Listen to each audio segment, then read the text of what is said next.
Hi, welcome back to the channel. आज मैंने easy के फुल लेंथ मॉक 11 दिया है। So let's see how much I have scored. So this was the VA section. इसमें first passage में 4 questions आए थे। I attempted 3 question and all 3 were correct. ये वाला पैसेज बहुत ही इजी था। लाइक फर्स्ट 3 क्वेश्चन तो बहुत ही ज्यादा इजी थे, बस पैराग्राफ में फाइंड करके बस मार्क करना था। Options were also not confusing. Now comes the second paragraph. ये 2 रीड करने में इजी था बट ऑप्शन कंफ्यूजिंग थे। So I attempted only 3 question but only 1 was correct. ये आर डिसअपॉइंटिंग। मैं इसमें बहुत ज्यादा टाइम स्पेंड करी। Like you can see I spend 7 minute here but still मेरे को कुछ भी कॉम्प्रीहेंड नहीं हो पाया और बहुत ज्यादा एक्यूरेसी भी इसमें ड्रॉप हुई। लाइक 2 क्वेश्चन इसमें इनकरेक्ट हो गए एंड 1 आई स्किप्ड है और टाइम भी बहुत स्पेंड हो गया, जिसकी वजह से थर्ड पैराग्राफ तक आते आते मेरे ऊपर इतना टाइम का बर्डन हो गया था कि मैं इसको पूरा अच्छे से रीड नहीं कर पाई। But I try to do it ऊपर से एंड ऊपर से I attempted 3 question in which only 2 were correct. And when I came in the fourth paragraph जब मैं एनालाइज की मुझे सबसे इजी लगा, बट उस टाइम इतना ज्यादा मैं फर्स्ट एंड सेकंड में टाइम स्पेंड कर चुकी थी कि मेरे को यहाँ तक के लिए टाइम ही नहीं बचा। एंड मेरे को टाइम मैनेजमेंट अच्छे से करना चाहिए था but I didn't do it that time and now I am regretting it. Then I came to VA section, fourth वाले स्किप करके कि फटाफट एटलीस्ट वीए में मार्क्स आ जाए। बट वीए में इतना लेंथी था कि मैंने अटेम्प्ट ही नहीं करा ये। And I attempted 19 question and this was correct and 23 and 24 were correct. But I attempted 20, obviously PJ था तो मेरा तो रॉन्ग ही होना था एंड ये वाला भी मेरा इनकरेक्ट हुआ। So overall I attempted 14 question and only 9 were correct, so I scored 23 in VA section. Now comes the reasoning part. Reasoning में तो मैं क्या ही बताऊं मैंने क्या करा। लाइक मैं सबसे पहले एनालाइज करी कि कौन सा आई शुड अटेम्प्ट। लाइक इसमें 4 सेट आए थे 5-5 वाले एंड यू कैन सी कि फर्स्ट वाला मीडियम लेवल का है, थर्ड वाला मीडियम लेवल का है, फोर्थ वाला मीडियम लेवल का है। But guess which I attempted? Hard वाला। Let me show you hard वाला। Yes, so I spend a good amount, like you can see 11 minute in this question, 24 minute in this question. अब अभी तक तो आप समझ ही गए होंगे कि मैं इसमें कितना टाइम स्पेंड करी। All 40 minutes here. क्वेश्चन एक बहुत बड़ा ट्रैप था। लाइक अरेंजमेंट देख के लोग यही अटेम्प्ट करना चाहते हैं, तो सर ने अरेंजमेंट क्वेश्चन दिया बट ये हार्ड लेवल का बना दिया, जिसमें ये बहुत ज्यादा टाइम मैंने यहाँ पे स्पेंड करा जो कि मुझे नहीं करना चाहिए था।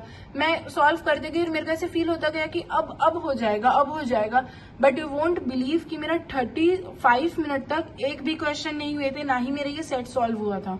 But I try to do it like 35 minute. In the 36th minute मेरे को एक पॉइंट क्लिक हुआ जिसकी वजह से ये हो गया। अगर वो पॉइंट क्लिक नहीं होता सो मेरा इसमें 0 मार्क्स आता। लाइक लिटरली और कोई सा सेट तो मैंने देखा पढ़ा कुछ भी नहीं था, तो मेरे को कुछ आइडिया नहीं था। ये बहुत ज्यादा हार्ड था।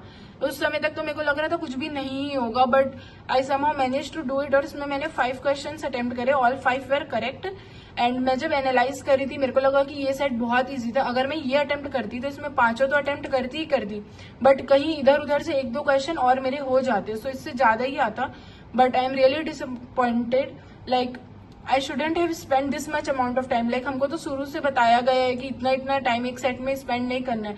लास्ट तक फील होते गया कि अब हो जाएगा। 2 हो गया बट बहुत ज्यादा टाइम लगा। So yeah, overall I attempted 5 question and I scored 15 in logical reasoning. Now comes the QA. आप लोगों को पता है मेरा QA में मार्क्स नहीं आता। I'm quite weak in it. But here I attempted 8 question and मैंने ये वाला स्किप कर दिया। ये वाला इजी था बट उस समय मेरे को लगा कि वैल्यू डाल के देखना पड़ेगा, टाइम लगेगा, सो मैं यहाँ बाद में आ जाऊंगी। बट ये I should have attempted it that time only. ये क्वेश्चन मैंने किया हुआ था, सो ये मेरे से हो गया solve and this was right also. ये लॉजिकल रीजनिंग का ये क्वेश्चन भी मेरा राइट था। This was also right. पता है मेरे को ये उस समय स्ट्राइक नहीं हो रहा था बट मैंने ऑप्शन के यूज से करा, सो ये मेरा करेक्ट हो गया। Now this question was wrong. Actually उस समय मैं थोड़ा कंफ्यूज हो गई, सो मैं थोड़ा तुक्का लगा दी थी बट मेरा नहीं लगा एंड रॉन्ग हो गया। दिस वाज राइट एंड ये वाला भी राइट था। इजी आया था। जो अटेम्प्ट करी हूँ वो सब इजी था क्योंकि मेरे को इजी ही बस बन पाता है। कॉन्स में मीडियम हार्ड तक तो मैं जा ही नहीं पाती। दिस वाज ये सब क्वेश्चन हमारा किया हुआ था, सो मेरे को इससे आ रहा था ये वाला question. So let me show you. इसमें कितना ज्यादा इजी क्वेश्चन है। इसमें पूरा आखिरी तक मैं पूरा बना चुकी थी। इसमें दिया है कि what fraction of attendees at the cricket did not arrive on time. You can see here but मैंने पूरा ओवरऑल का फ्रैक्शन निकाला, सो मेरा नन ऑफ दिस आया, सो आई मार्क्ड इट, लेकिन रॉन्ग था क्योंकि मैं पढ़ी ही रॉन्ग क्वेश्चन। आखिरी तक आते तक तो मेरा सब सिर घूम जाए रहते। Now let's see how much I scored. Quants में मैंने 17 स्कोर करा and 6 questions were correct. Overall I scored 55 and 20 questions were correct. 5 marks minus marking हो गया। एक्यूरेसी में तो I am like quite rest by myself here, like सिर्फ 5 question कैसे मेरा 5 मार्क्स ही खाली माइनस मार्किंग हुए, नहीं तो ओवरऑल मेरा बहुत ज्यादा होता है। So yeah, this was my score and thank you so much for watching. If you haven't subscribed the channel, please subscribe it and bye bye.